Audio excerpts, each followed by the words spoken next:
Okay, so we're going to start with how to edit your layouts in QuoteWerks.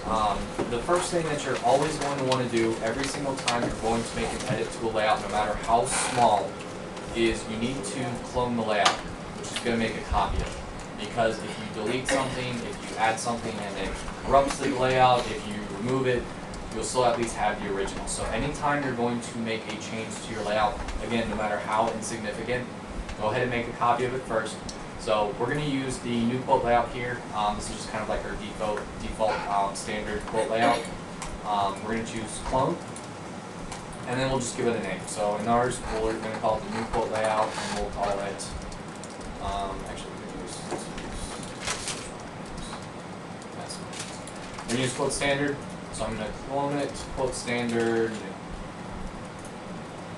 there we go. And then we're going to make changes to this one. So to make changes to your layout in QuoteWerks, you're going to simply highlight your layout and click Edit. This is going to bring you to the layout designer. Now, for any of you that have never used this before, this is going to look very confusing because it is. So I'm going to hopefully make it a little easier on you, going through some of the kind of sections here, kind of what the layout designer is. So if anyone's ever used Crystal Reports before, this is sort of like an easier version of Crystal Reports. No, not Crystal Reports. I didn't even want to mention it because this is where I have flashbacks jumping out of those. Incoming! So basically what it is database driven. Everything you see here is a macro from the QuoteWerks database. That's where it's pulling this information from. It's basically linked to a field in QuoteWerks. You can insert your logo in here. I don't have one in here, but you can easily add one. If you click on the insert option up at the top, there's an option that says picture, and then you can search for a picture that you want to add. Now, by default, and this is where a lot of people already get confused with the layout designer, we automatically look for bitmap files. That's the default. You can change it. It can be a JPEG, it can be a PNG file, but the default is always bitmap. So if you're looking in your logos folder and saying, I know this, I have 150 logos in here and none of them are showing up, it's because no one's used bitmap since 1984. So change it to JPEG, change it to PNG, and your files will show up and you'll be able to add them to your layout. If you guys haven't changed that, why? I'm not in development, so you can submit that question to development@quoteworks.com.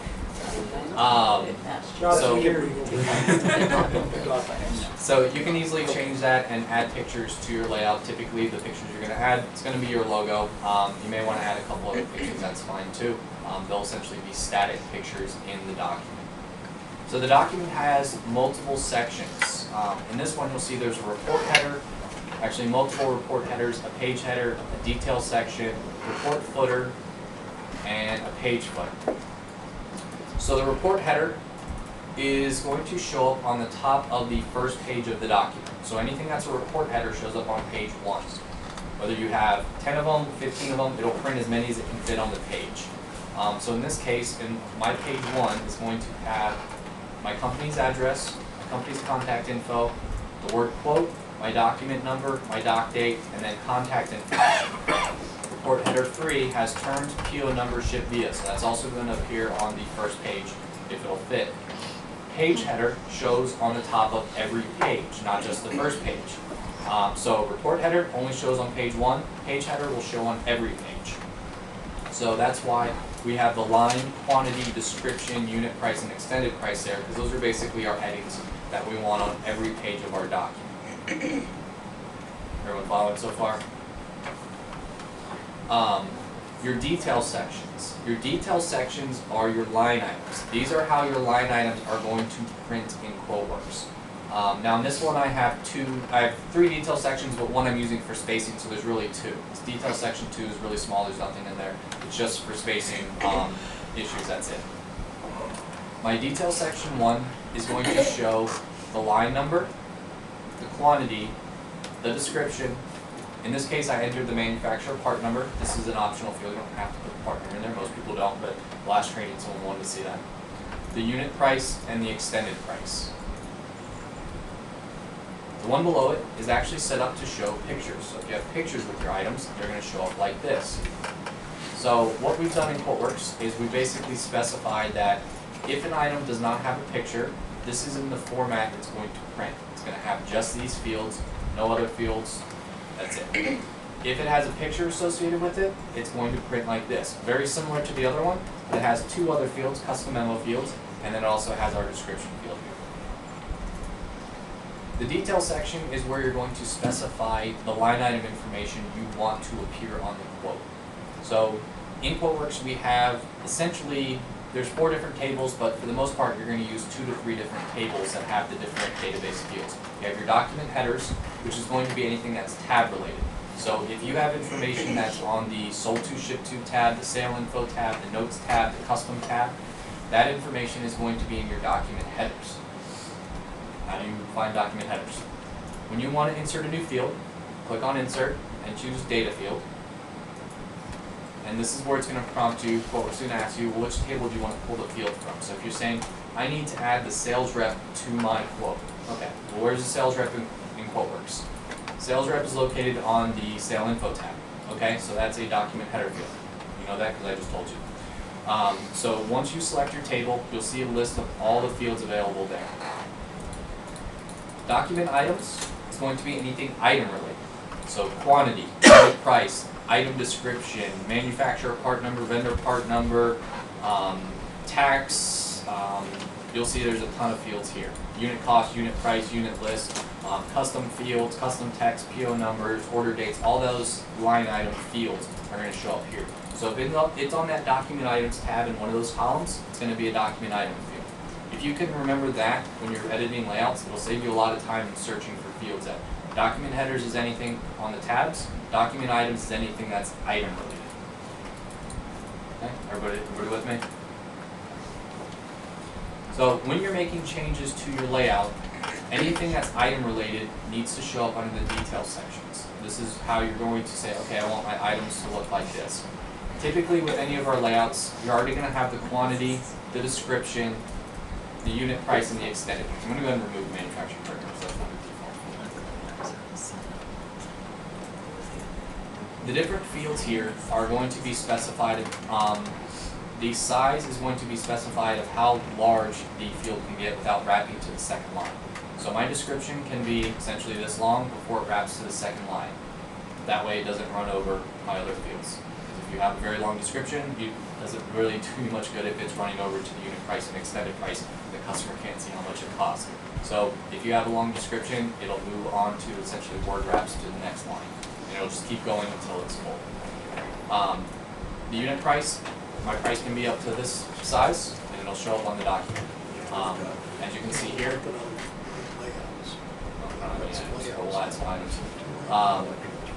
you would have to have a very large number for it to run over. Same thing with extended price. Down at the bottom, we have our report footers.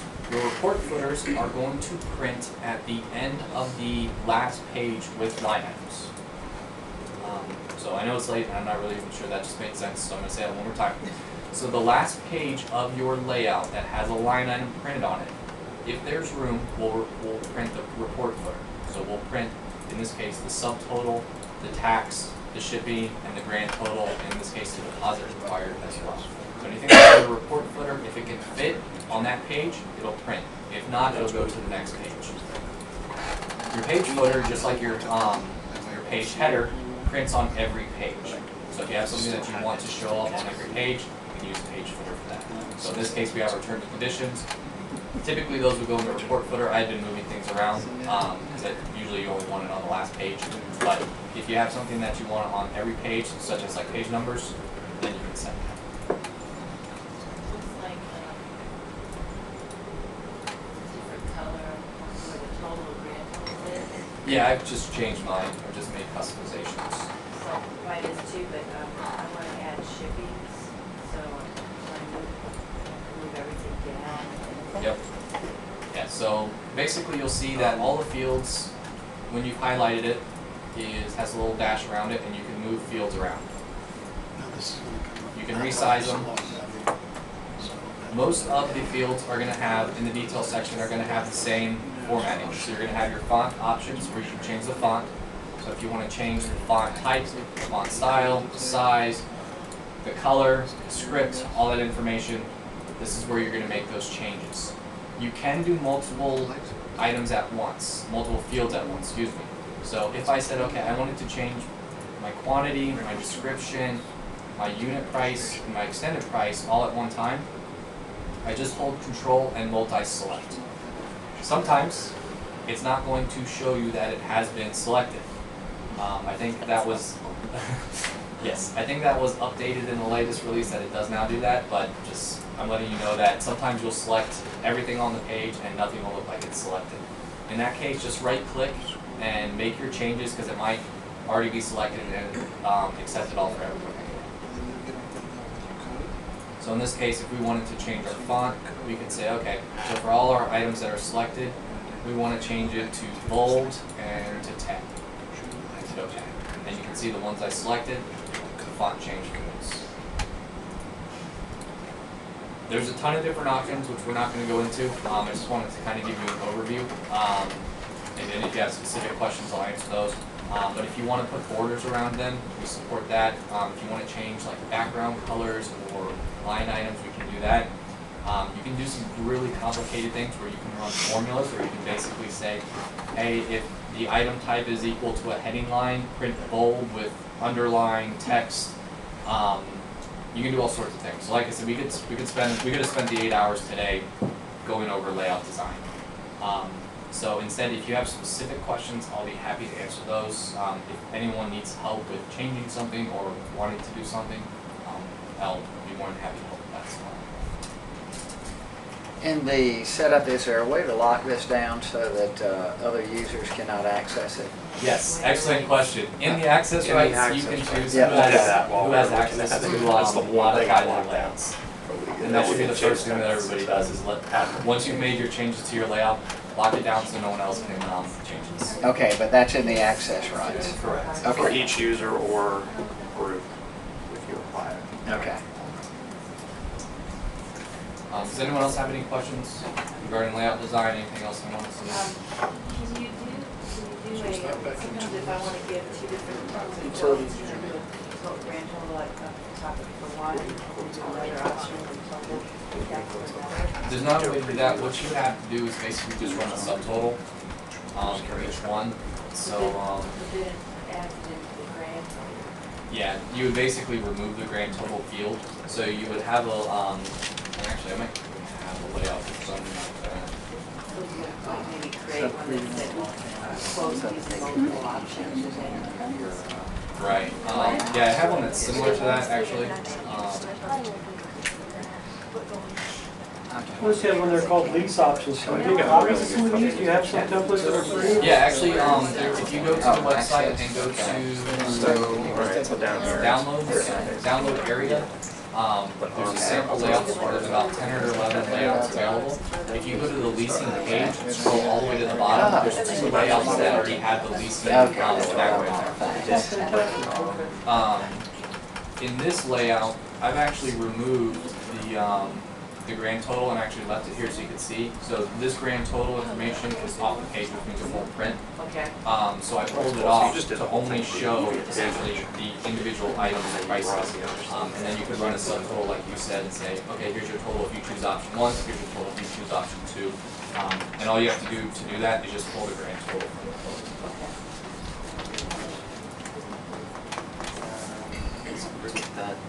And this has very little to do with QuoteWerks, right?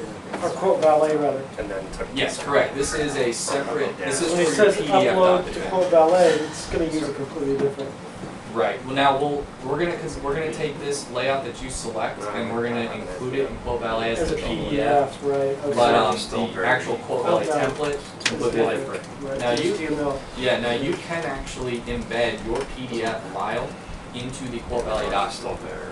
So if you say, you know, I love the way my PDF looks, I just want my customer to be able to review it and then sign off on that, you can actually embed the PDF into Quote Ballet. If you do that, just know that the customer won't be able to select options because you're basically embedding the PDF. But if you're like, hey, I just want them to be able to electronically sign it, that's an option. You're welcome. So does anyone have any questions about the layout design? And then we'll change.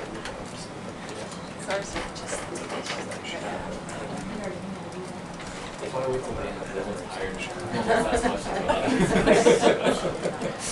a was fried. Okay.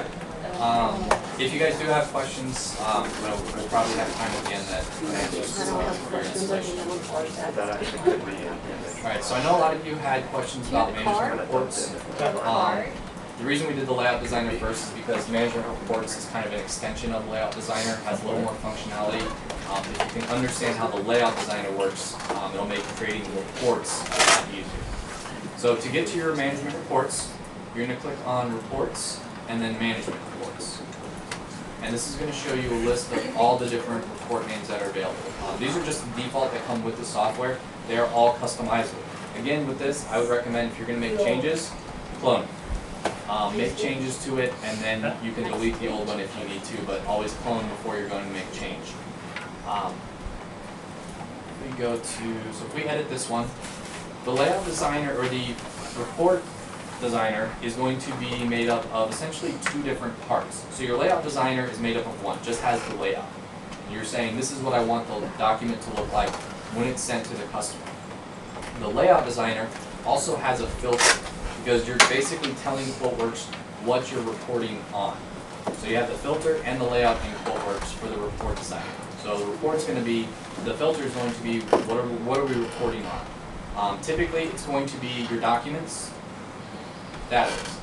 However, and I know someone had a question about like doing a product catalog, you could do it on your product database if you want to see specific information about your products in QuoteWerks. But typically your document database is where you're going to run your reports because that's where your quotes, orders, and invoices are. So if you stored your items, if you want to run a report on, how many quotes closed this month, or how many, orders were received or whatever, that's where you're going to run this report on is the documents database. So the first step is going to build your filter expression. So this one is a sales closure report. So this is a very simple report where it's saying, just show me all my quotes or orders. So that's not very useful. So you can actually change this to say, okay, show me all my, in this case, quotes or orders, and I'm going to add a new field. And the document headers.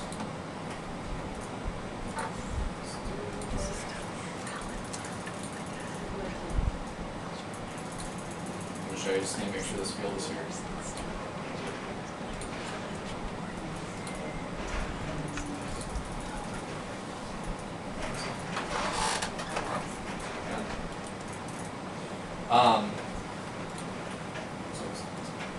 This is not good. Let me go back to yes, this is a much better one. Okay, so this quote is going to show me all of the orders for this specific month. It's doing that by essentially you're building the filter in QuoteWerks from the different fields that are available. So in this case, I'm choosing any documents that are equal to quote that have the document date of first day of the last month, and this gets a little confusing when you start talking about first day of last month and first day of current month. But it's basically saying, show me all the quotes for this month for this sales rep. That's what this report is doing.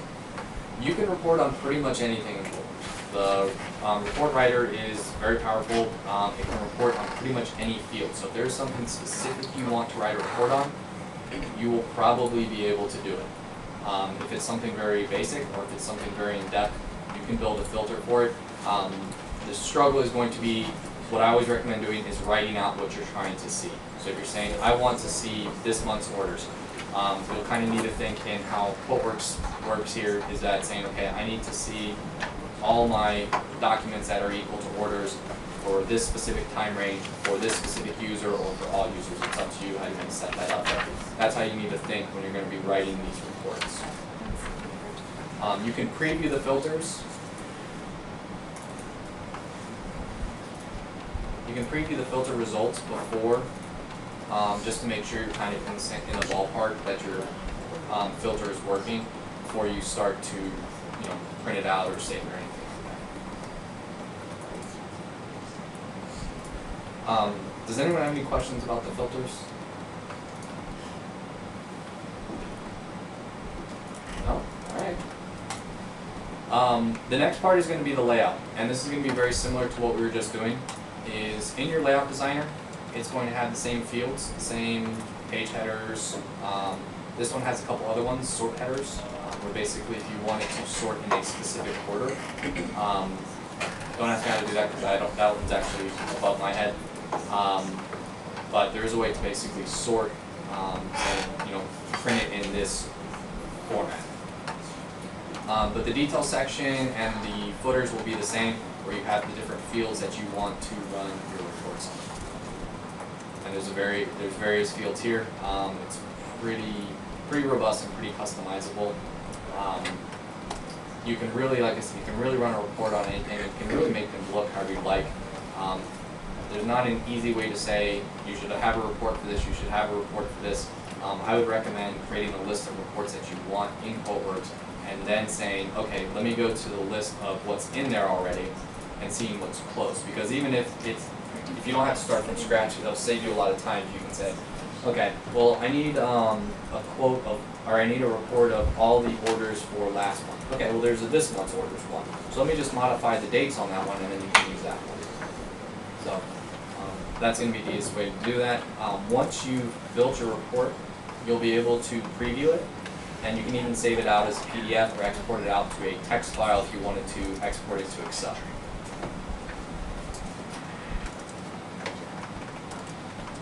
So are any of these preloaded, or these are, we have to go in and make each one?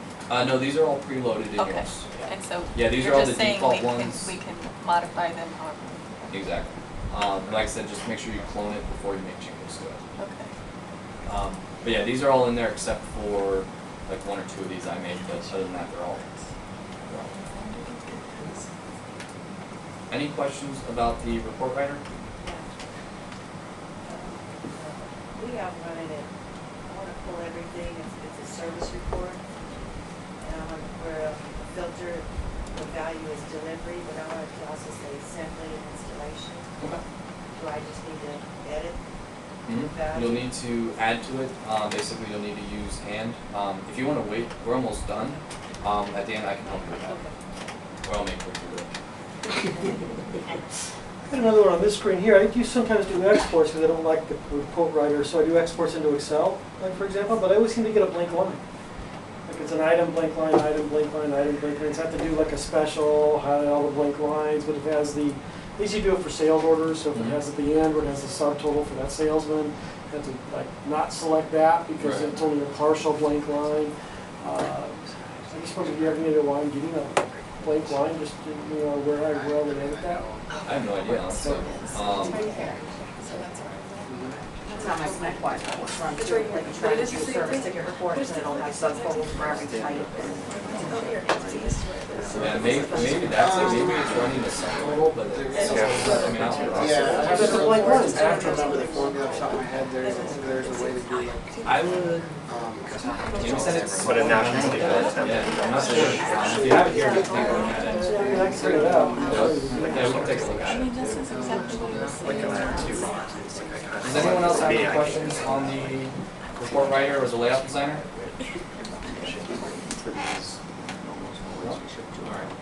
I'm going to backtrack a little bit because I forgot to show something that's pretty important that I wanted to.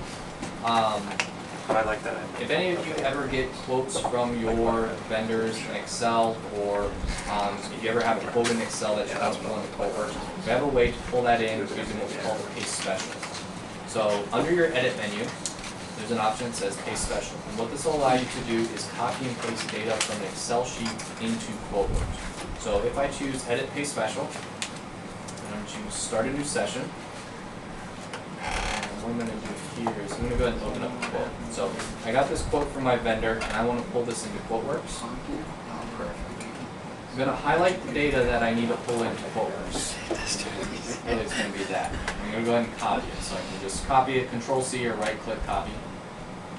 And then if I go back to QuoteWorks, I'm going to start a new session. Copy data from the clipboard. If you didn't copy the data and you want to copy it from a file, you can do that. Then you have to do a little bit more mapping, so it's easier to just open it and copy the data to your clipboard. Cool. choose next, it'll show you what you've copied. And then here, it's gonna let you map these columns. So now you can say, from this Excel column, map into this QuoteWerks column. So the first one is going to be the quantity. So I'm gonna click on the column 1 name itself, and that opens up, select the field for column, and I just hit Q on my keyboard. And these are in alphabetical order, so you can scroll down there. So I can say, okay, that's my quantity. The next one is my vendor part number. So I'm gonna choose column 2. Hit V on my keyboard, vendor part number. Column 3, manufacturer part number. Column 4 is my customer facing description. So that's gonna be my description field. And then column 5 is my cost. This is what the vendor is charging me, so this is going to be my unit cost. I'm going to do unit cost. Column 6 is the extended cost, so basically the unit cost times quantity. We calculate that automatically in QuoteWerks, so I don't actually need to pull that one in. Column 7 is the unit list. This is the MSRP price, so I'm going to go ahead and map that to unit list. And then the last one is the availability, which I don't really care about, so I'm going to go ahead and ignore it. So you can either not map it, or you can actually tell QuoteWerks to ignore it. And then I'm going to click Next. And then I can append the items to the document or insert. Typically, you're going to append unless you're trying to put the items in a specific spot in the document. And then they'll ask you if you want to save it as a template. So if you receive these quotes from your vendor on a regular basis, you can actually save this as a template. So let's say this is my tech data, July quote. You can save it as a template, and that way you won't have to do the mappings every time you want to pull this quote in. And then it just simply copies and pastes the data into your quote for you. Your default price modifier will automatically be set, but obviously you can change this if you need to. So that's a quick way to pull items from Excel into QuoteWerks if you need to, if you get any kind of vendor quotes on any type of regular basis. And then once you have your template in there, if you click on Edit Paste Special, you can actually have it start from a session. So if I start Tech Data July 15, it's actually going to use my settings and already have my mappings. And then I can change it if I need to. If I need to make an adjustment, maybe this column no longer exists, or this one's the new one, then I can make those changes before mapping it and saving it.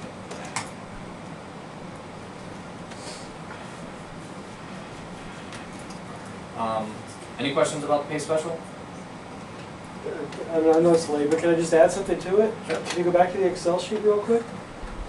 What I can do, what I've been doing here is I put like the vendor and then the manufacturer in 2 other columns at the end, so I don't have to enter those each time, especially if it's a long quote. And then I can just do fill down. Yeah. In Excel, which makes it easier rather than trying to, because there's no fill down in QuoteWerks. Right. Yeah, that's a good way to do that. And once you have that information in there, you could also source it from the vendor if you have the manufacturer partner in there too. So, but yeah, that's a good tip. All right, well, I think that's it for today. So we have about 30 minutes left. Obviously, you guys are free to go if you'd like to go, if you need a beer or something else.